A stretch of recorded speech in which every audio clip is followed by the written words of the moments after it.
Really quick, everybody. This is, another sad death in New York. I believe that this could possibly be a PsyOp. And the reasons why is because this murder is unlike any recent murder in the area. A guy who was living pretty much right there, nearby, for 25 years, said that he's never heard of anything like this. Khairul Islam Kukan, and his age is 33 years old.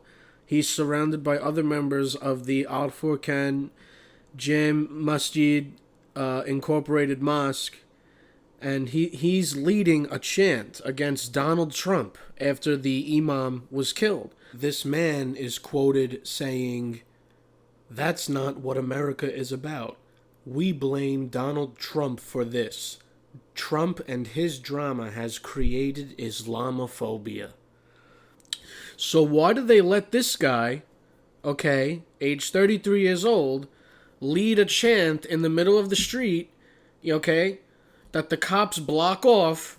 I think it's weird. I just want people to know that, like, common folk like me, I'm not able to get in the middle of the street and do this shit. But we're common people. We're not these people who are progressing the agenda, okay? They wouldn't let anybody that I know who's a common person who's not progressing the agenda just start leading a chant in the middle of the city. But you know why they let this guy lead a chant in the middle of the city? Because he's blaming the death of the Imam on Donald Trump. And I don't think that that's a fair thing to do. Don't get me wrong. I don't agree with everything Donald Trump says. I really don't. But at the same time, is it really fair to gather up all these people and without allowing them to sit back and rationally take this all in, to just have them in the middle of the street screaming basically against Donald Trump and white people? Think about that. As we can see here, the man, even before he was caught, the man that did this was seen on camera, and he was described as tall and dark-skinned. Okay, so they knew that this man was either black or Hispanic or Muslim or something like that before any of this happened. Before they even caught Oscar Morel, they knew that he was not a white man. Based on false information or no information or pre-planted talking points or pre-planted media people, like a whole pre-planted setup, they had these people... They manipulated these people to chant in the street, and in turn manipulated possibly thousands to millions of other people. I don't know who organized the chanting of all those guys. I don't know who organized that. But whoever did either didn't know the facts, or they were misled, or they were used, or they themselves, such as this guy, could possibly be working with counterintelligence groups, maybe groups like the Freemasons or some other groups like that in the community, or the government or military-industrial complex. Oscar Morel, the man that did this, was apparently caught.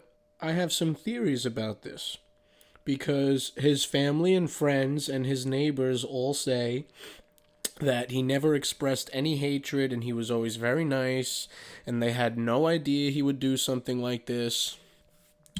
They also say down here, here's a big bombshell. Detectives are also contemplating a theory that Morel was hired as a hitman. So there you go. This guy could have been hired by some unknown dude working with, I don't know, the military-industrial complex to do a hit on these guys so they can use it. So they can use the deaths of these Muslim men to progress the agenda as a PsyOp, to manipulate everybody, and to create more racial division, racial mistrust, hatred of Donald Trump, hatred of white people. So I really think people should think about this, that even the detectives are saying that they are contemplating that this guy was a hitman who did this.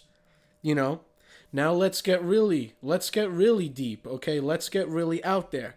What I'm about to say may or may not be true, but these are just some thoughts I have.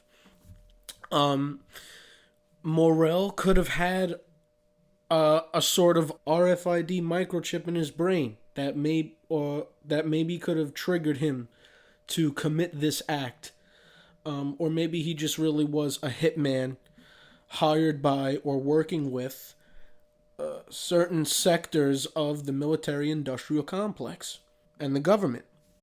There's many possibilities of what could really be behind this whole fishy event.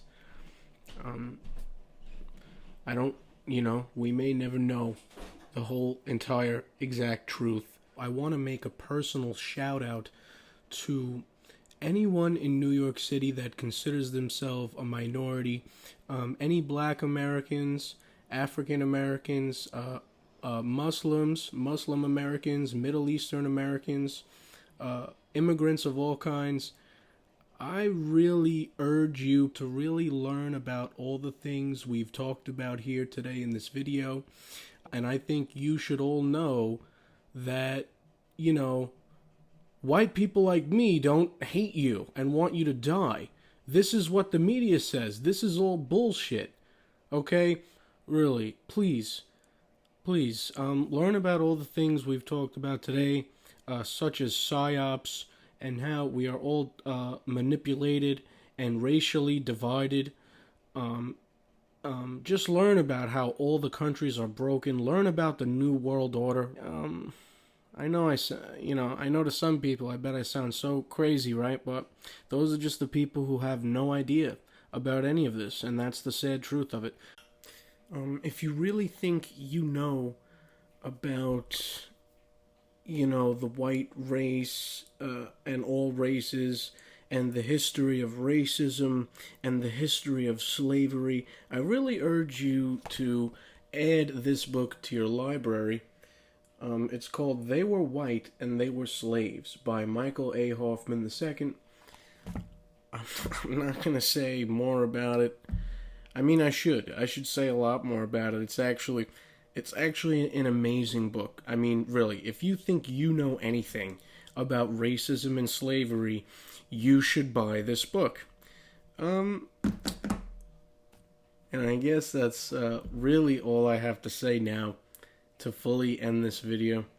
Everyone who watched and listened, I thank you so much. Thanks to all my subscribers as well. Until next time, rest in peace, Maulama Akunjee and Thara Uddin, and take care, everybody, and be good.